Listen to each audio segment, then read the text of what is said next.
Vice Admiral Marc Mitscher watched from Lexington's flag bridge as the sun rose over Majuro Atoll on June 6, 1944, and what he saw stretching across 40 miles of Pacific Ocean was the largest concentration of naval striking power ever assembled by any nation in human history. 15 fleet carriers and 8 light carriers accompanied by 7 battleships, 21 cruisers, and 69 destroyers were cutting through moderate swells at 25 knots toward a destination 1,400 miles west, where Japanese forces defending the Mariana Islands would either fight or surrender those islands without opposition. And Captain Arleigh Burke, standing beside Mitscher as Chief of Staff, reviewed operational orders for Operation Forager one final time.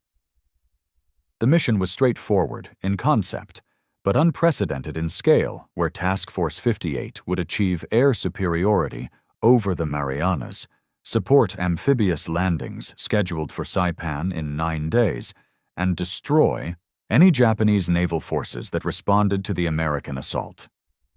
What neither Mitscher nor Burke could fully anticipate was that this operation would trigger 72 hours of combat that would effectively end Japanese naval aviation as an offensive force and demonstrate an industrial and technological superiority so overwhelming that further Japanese resistance became mathematically futile. The heart of American striking power consisted of 7 Essex-Class fleet carriers, including Essex, Yorktown, Hornet, Bunker Hill, Wasp, Lexington, and Enterprise, and each ship displaced 27,100 tons, stretched 872 feet in length, housed 3,448 men, and operated 90 aircraft that represented America's industrial answer to the strategic challenge of projecting power across the world's largest ocean. 1,400 miles to the west, aboard the Japanese carrier Taiho, Vice Admiral Jisaburo Ozawa reviewed his own operational plans while commanding the newest and most powerful carrier in the Imperial Japanese Navy, a ship displacing 29,300 tons with an armored flight deck theoretically capable of withstanding 500-pound bomb hits. Ozawa led 9 carriers with 430 aircraft, representing Japan's last concentrated carrier striking force. But the numbers concealed a catastrophic weakness that would prove decisive in the coming battle, because where Pearl Harbor veterans had averaged 700 hours of flight time, Ozawa's pilots averaged fewer than 275 hours, with some having as little as 100 hours total flight time. The mathematics of attrition had destroyed Japanese naval aviation as surely as any weapon through 400 experienced pilots lost at Midway in June 1942. Another 250 at Eastern Solomons and Santa Cruz later that year, and hundreds more ground down during the Solomon Islands campaign, where every engagement cost Japan irreplaceable veteran aviators, while American training programs continuously produced replacement pilots with superior training. The Essex-Class carrier emerged from hard lessons learned during the first 2 years of Pacific combat, where American carrier operations at Coral Sea, Midway, Eastern Solomons, and Santa Cruz had revealed both strengths and critical weaknesses in earlier carrier designs. Design work began in 1939, and construction of the lead ship USS Essex commenced at Newport News Shipbuilding on April 28, 1941, which meant the Navy had ordered 9 ships before Pearl Harbor, with additional orders following American entry into the war. The design incorporated critical improvements over earlier American carriers, including Lexington, Saratoga, and the Yorktown class, through a flight deck measuring 862 feet long and 108 feet wide at maximum width, creating sufficient space for simultaneous launch and recovery operations that earlier carriers couldn't manage. 4 hydraulic elevators could cycle aircraft between hangar deck and flight deck in 45 seconds, allowing rapid aircraft handling that kept flight deck operations moving smoothly, and 2 H-4B hydraulic catapults were capable of launching aircraft weighing up to 18,000 pounds. Protection standards exceeded all previous American carrier designs through a 2.5 to 4-inch armored belt along the waterline that provided protection against cruiser gunfire and torpedo warheads, a 1.5-inch armored hangar deck that protected machinery spaces and magazines from bomb penetration, and extensive compartmentalization with hundreds of watertight compartments that could contain damage and keep ships fighting even after sustaining multiple hits. 8 boilers and 4 Westinghouse turbines generated 150,000 shaft horsepower that drove the ships to 33 knots maximum speed, making them fast enough to outrun any battleship and most cruisers, while cruising range of 20,000 nautical miles at 15 knots gave these vessels the endurance to operate across the vast distances of the Pacific theater without constant refueling. The air group represented the ship's primary weapons system, where standard composition included 36 F-6F Hellcat fighters providing air superiority and combat air patrol, 36 SB-2C Helldiver dive bombers for precision attacks against ships and ground targets, and 18 TBF Avenger torpedo bombers for anti-shipping strikes, creating a 90-aircraft complement that was expandable to 103 during combat operations through deck parking, where aircraft were spotted on the flight deck rather than struck below to the hangar. Defensive armament proved formidable because these carriers weren't defenseless platforms relying entirely on escorts for protection, and 12 5-inch 38-caliber dual-purpose guns in 4 quad mounts provided long-range anti-aircraft fire and could engage surface targets if necessary. 32 40mm Bofors guns in quad mounts created a medium-range defensive layer effective against aircraft between 2,000 and 4,000 yards, and 46 20mm Oerlikon cannons offered point defense against close-in threats, where aircraft had penetrated other defensive layers, with all guns coordinated through fire control directors equipped with radar ranging that dramatically improved accuracy. The Combat Information Center represented revolutionary command and control capability that would prove decisive in the coming battle, because this darkened room deep inside the ship contained radar operators tracking SK and SP search radars that maintained comprehensive air picture out to 100 miles. Fighter direction officers could vector combat air patrol fighters to intercept incoming raids with unprecedented precision by calculating bearing, range, altitude, and speed of enemy formations, then directing friendly fighters to optimal interception positions, and communications systems linked all ships in the task force, allowing coordinated defensive efforts where fighters from multiple carriers could be directed against single threats, and anti-aircraft fire could be coordinated to avoid friendly fire incidents. The industrial disparity between the United States and Japan determined the battle's outcome before the first shot was fired, because American shipyards were producing Essex-Class carriers at rates Japanese industry could never hope to match, regardless of determination or effort. Newport News Shipbuilding led production by launching USS Essex in July 1942 after 14 months of construction, demonstrating that American industry could build fleet carriers faster than Japanese industry could build destroyers, while Bethlehem, Steele's Fore River Shipyard in Quincy, Massachusetts, produced 7 ships. Brooklyn Navy Yard built 3 carriers,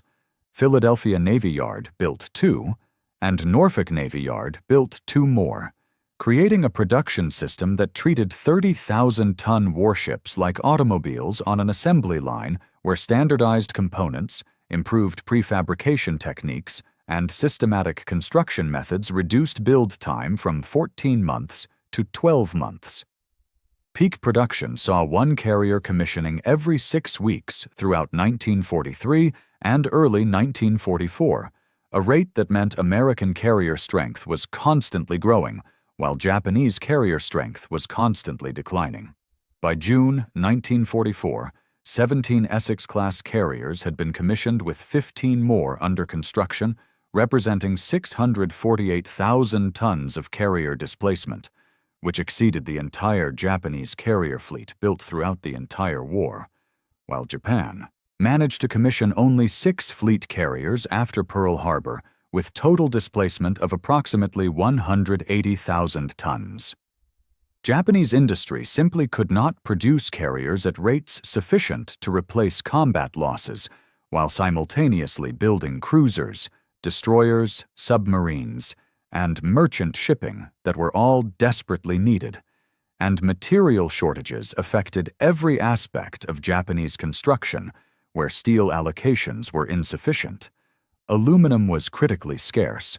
copper for electrical systems was rationed, and fuel oil for ship operations was increasingly unavailable due to American submarine warfare that had severed Japanese supply lines.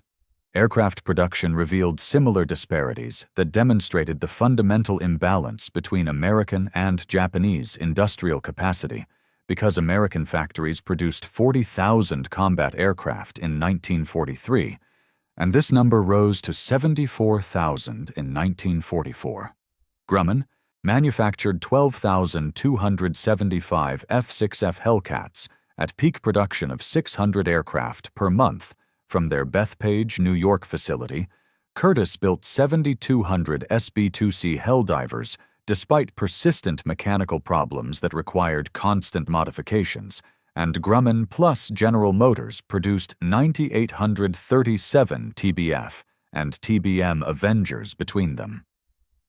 Japanese aircraft production peaked at 28,000 units in 1944, including all types from fighters to trainers to transports, with Mitsubishi producing approximately 10,500 A6M-0s during the entire war, as quality control deteriorated under production pressure and material scarcity.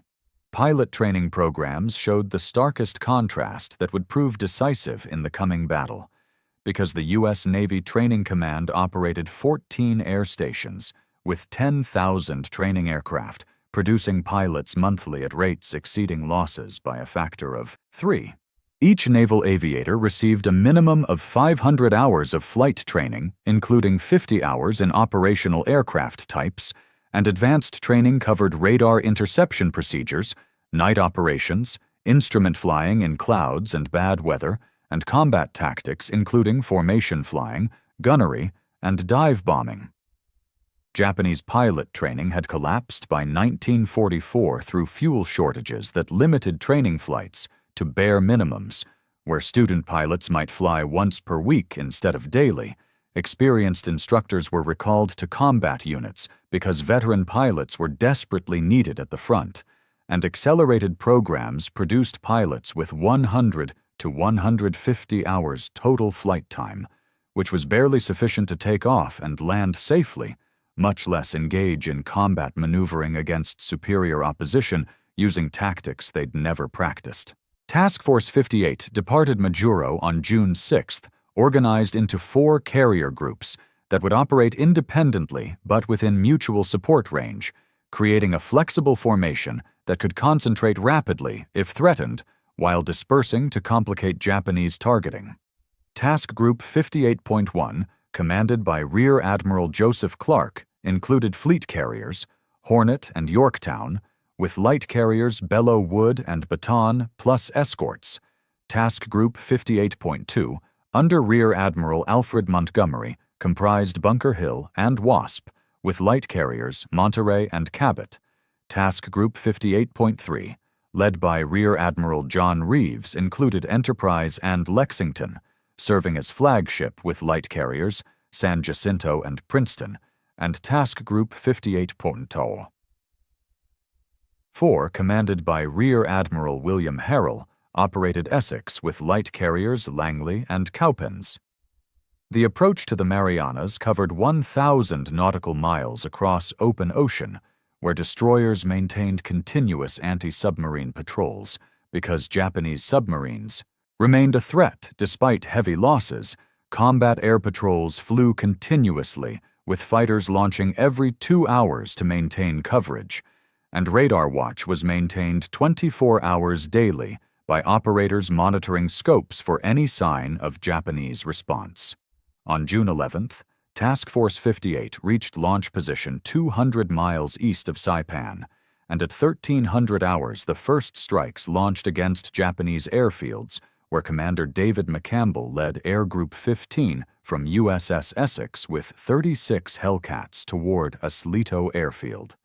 Approximately 500 Japanese aircraft defended the Marianas, though only half were operational due to maintenance problems and parts shortages, and the engagements proved brutally one-sided, as McCampbell's after-action report described with clinical precision. Enemy pilots showed poor formation discipline and inadequate gunnery skills, where deflection shooting seemed beyond most pilots' capability. Most attacks were uncoordinated single-ship passes rather than coordinated section or division attacks. Several enemy aircraft attempted to ram American planes rather than engage conventionally, which suggested either desperation or inadequate ammunition, and no coordinated tactical responses were encountered at any point during the engagement. By sunset on June 11th, American strikes had destroyed 147 Japanese aircraft for the loss of 11 U.S. planes, with most American losses due to anti-aircraft fire rather than air combat, and continued strikes over the following days systematically eliminated Japanese air power in the Marianas. By June 15th, when Marines landed on Saipan's beaches, the skies belonged entirely to American naval aviation, and Japanese aircraft that might have attacked the vulnerable amphibious forces had been destroyed on the ground or shot down attempting to defend their airfields. Japanese naval intelligence monitoring American radio traffic understood the threat to the Hio Marianas, and emergency orders went to Admiral Ozawa, directing the first mobile fleet to sortie immediately for decisive battle, activating Operation Eigo that represented Japan's last attempt to achieve a decisive naval victory that might alter the war's trajectory. At 0600 hours on June 18th, submarine USS Flying Fish detected the Japanese first mobile fleet approximately 350 miles west-southwest of Saipan, and Lieutenant Commander Robert Risser tracked the enemy formation for 6 hours while transmitting contact reports that reached Admiral Raymond Spruance, commanding 5th Fleet, by 1200 hours. Spruance faced a critical decision between pursuing the Japanese fleet aggressively while potentially leaving the Saipan invasion force vulnerable to other Japanese forces that might be operating in the area, or keeping the carriers tied to the invasion beaches and forcing Ozawa to come to him if he wanted battle. Spruance chose defense because his primary mission was supporting the Saipan landings, and protecting the amphibious force took priority over pursuing the enemy fleet, and this decision shaped the coming battle by allowing Japanese carrier aircraft with longer range than their American counterparts to launch strikes from beyond American striking range, where Essex-Class air groups couldn't immediately counterattack. If you want to see how American pilots and technology turned the following day into the most lopsided carrier battle in history, where Japanese naval aviation was effectively destroyed in a single afternoon, hit that like button and subscribe right now, because every like and subscription helps us share these meticulously researched military history stories with more people. Let's continue. Dawn on June 19th, 1944 brought perfect flying weather with ceiling unlimited, visibility extending 40 miles in every direction, and moderate easterly trade winds at 14 knots, creating ideal conditions for carrier operations. Ozawa launched his first strike wave at 0530 with 69 aircraft, including 45 Zero fighters, 16 Val dive bombers, and 8 Jill torpedo bombers, heading toward the American task force that was detected through reconnaissance aircraft at approximately 200 miles distance. At 1000 hours, radar operators aboard USS Alabama detected the incoming raid at 150 miles range,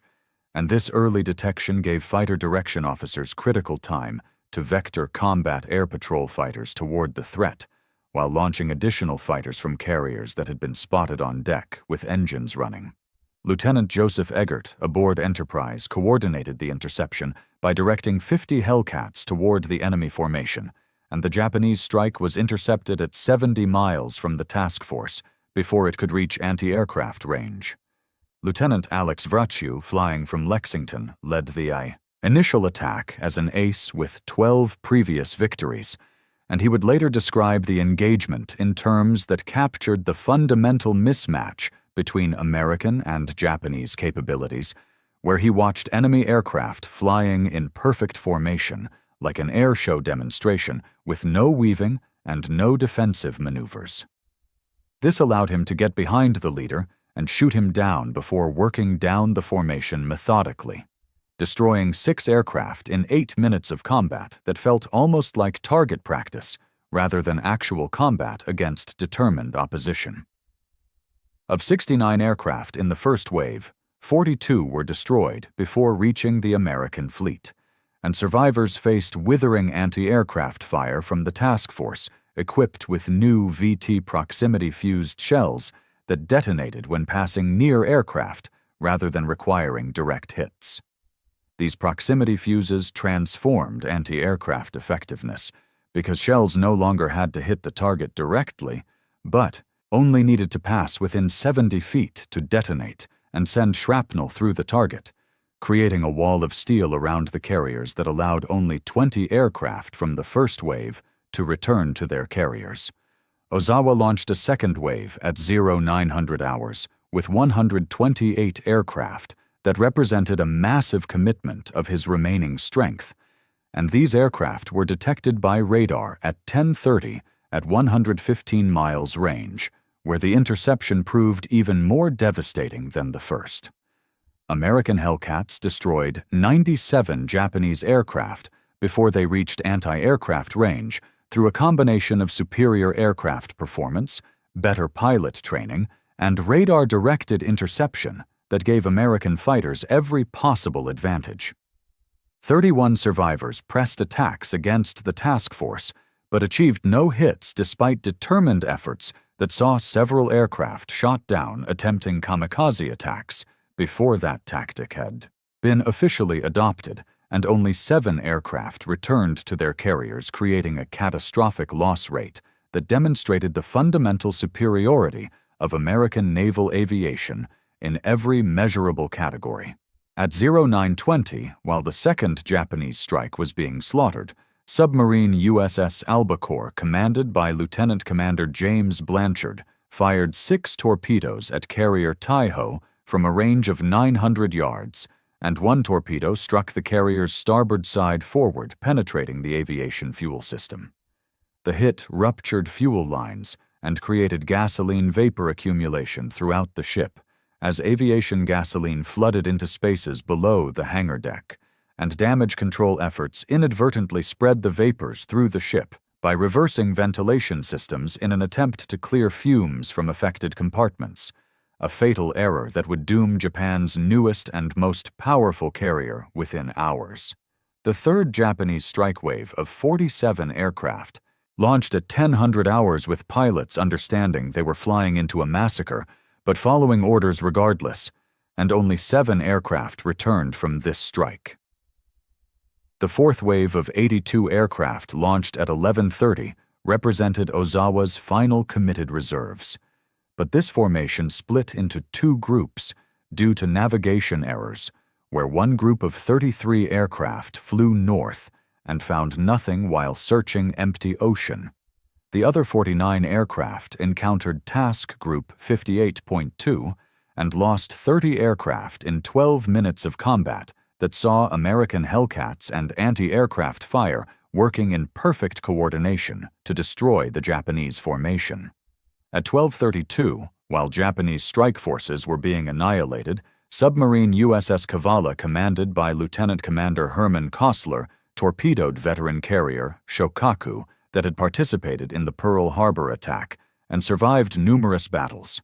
4 torpedoes struck home, causing catastrophic flooding and fuel fires that detonated aviation gasoline and ordnance, sending the ship to the bottom 3 hours later with 1,263 men, including experienced air crews and maintenance personnel who represented irreplaceable assets. At 1532, aboard carrier Taiho, accumulated gasoline vapors reached critical concentration, and a massive explosion broke the carrier's back, tearing the ship apart from internal pressure that blew out the sides and lifted the flight deck.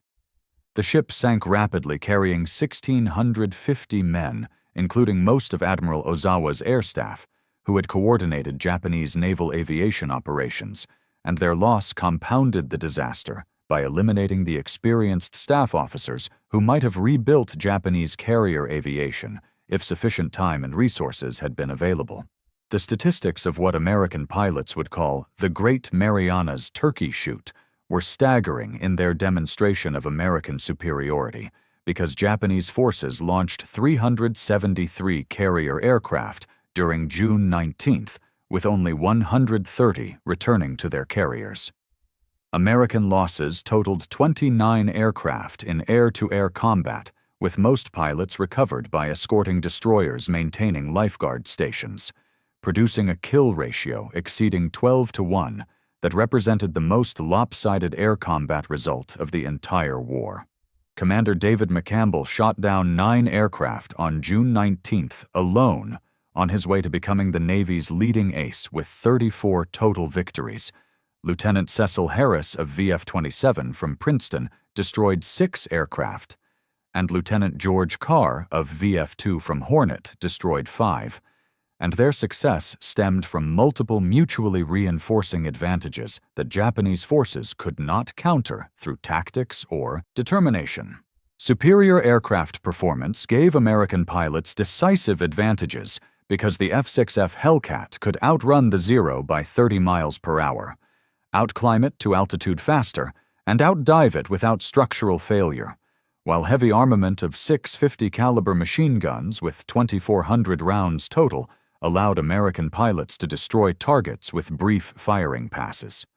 Armor protection, including armored seats and bulletproof windscreens plus self-sealing fuel tanks, meant Hellcats could absorb damage that would destroy Zeros, whose lack of protection made them extremely vulnerable to even minor damage. Pilot quality proved equally decisive, as American aviators averaged 300 to 500 hours of flight time before joining combat units where they had practiced formation flying until maintaining position became automatic.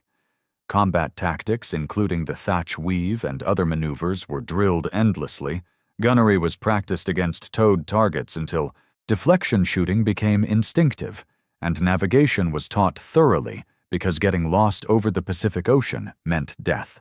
Combat veterans rotated home to train new pilots, ensuring tactical lessons were immediately incorporated into training programs, while Japanese pilots averaged less than 200 hours total flight time, with many never having practiced carrier landings on actual carriers because fuel shortages limited training. Minimal gunnery training due to ammunition shortages meant Japanese pilots had never practiced deflection shooting against moving targets. Formation flying was poorly developed because training emphasized individual skills over teamwork. And most critically, Japanese pilots received no training against opponents using radar-directed interception tactics because Japan lacked the radar systems necessary to practice these techniques.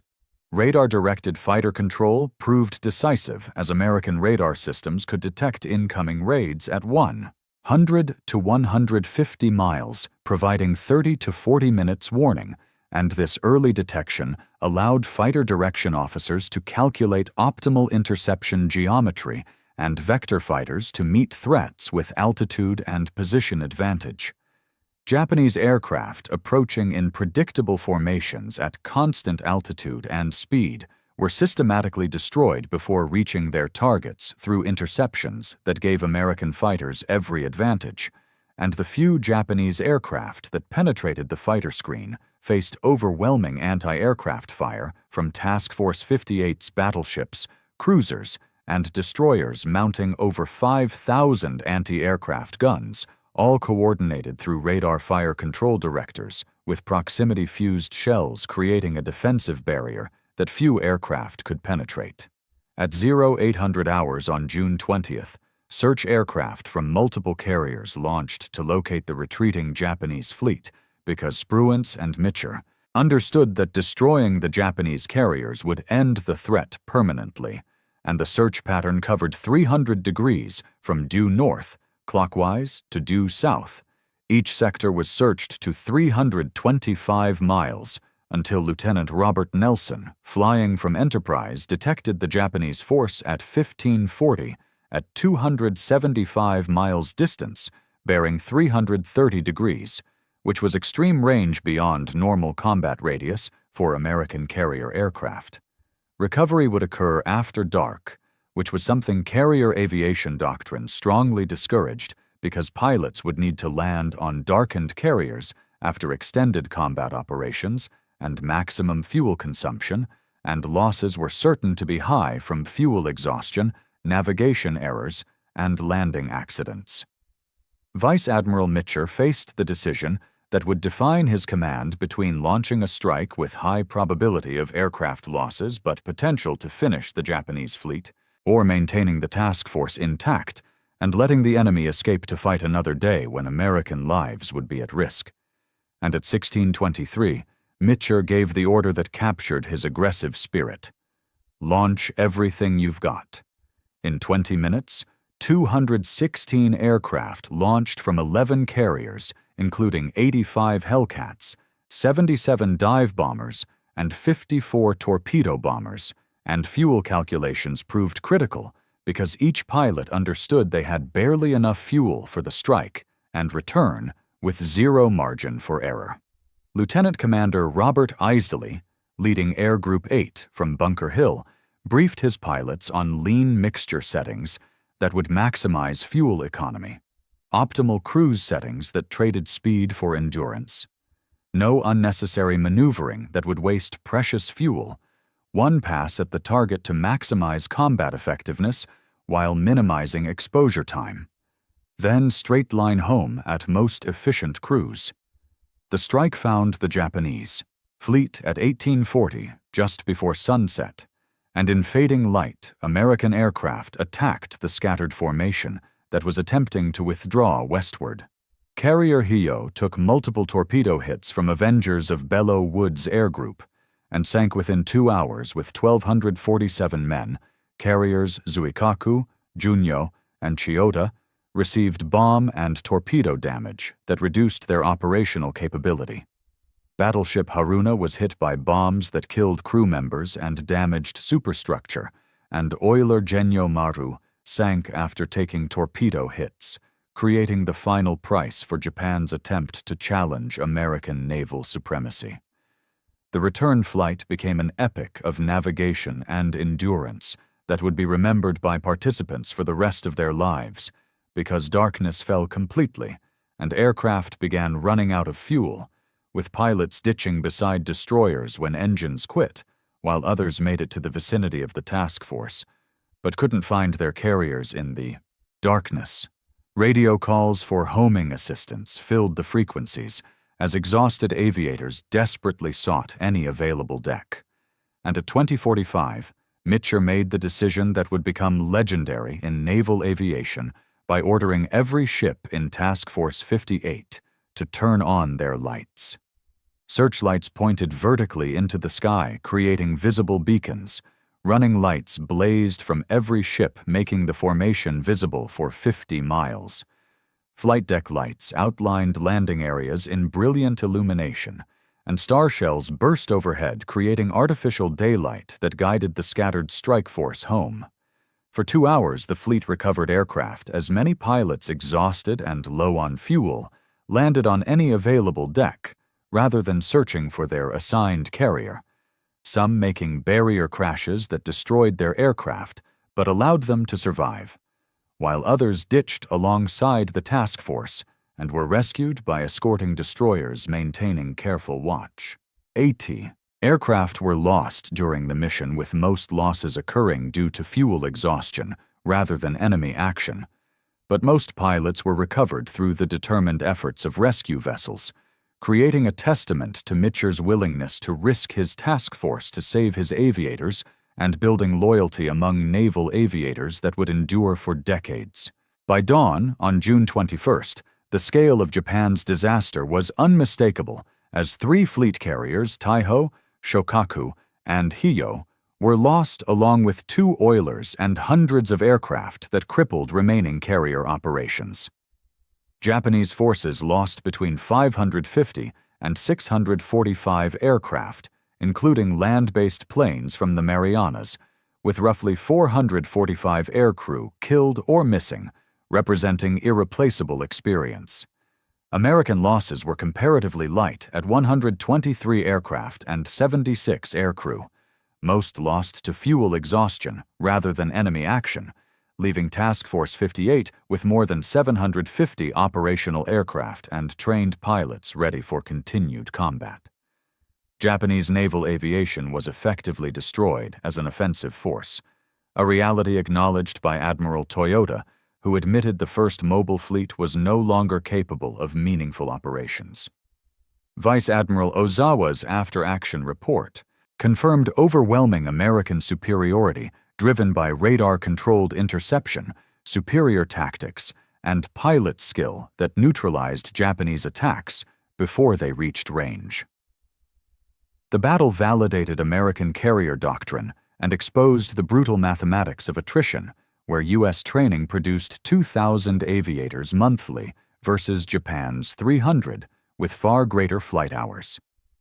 This imbalance forced Japan toward kamikaze tactics, not from fanaticism, but from necessity, as suicide attacks became the only remaining method to inflict damage with poorly trained pilots and obsolete aircraft. The Essex-Class carriers dominated the final year of the Pacific War, as 17 operated with fast carrier task forces by August 1945, supporting campaigns from the Philippines to Okinawa and the final strikes on Japan. Total wartime production reached 24 ships, with several receiving post-war modernizations, including angled flight decks, steam, catapults, and upgraded radar systems that extended their usefulness into the jet age. USS Lexington served until 1991 across 49 years, while USS Intrepid stands today as a museum preserving this legacy. The Battle of the Philippine Sea proved these carriers were not just ships, but integrated weapons systems combining aircraft, radar, communications, damage control, and trained crews into unmatched platforms of naval power. Japanese courage was unquestioned, but it could not overcome American industrial output, technological innovation, and systematic training that replaced losses faster than Japan could endure. Vice Admiral Ozawa admitted defeat came not from inferior bravery, but from an industrial system Japan could never match. Once American production reached full capacity, the outcome became inevitable. The Essex-Class carriers embodied a doctrine of overwhelming material superiority that reshaped warfare and demonstrated how industrial strength, paired with innovation, determines victory long after battles end. Let us know where you're watching from, because we'd love to hear from you, and if you enjoy content like this, be sure to hit that like button and subscribe. See you in the next one.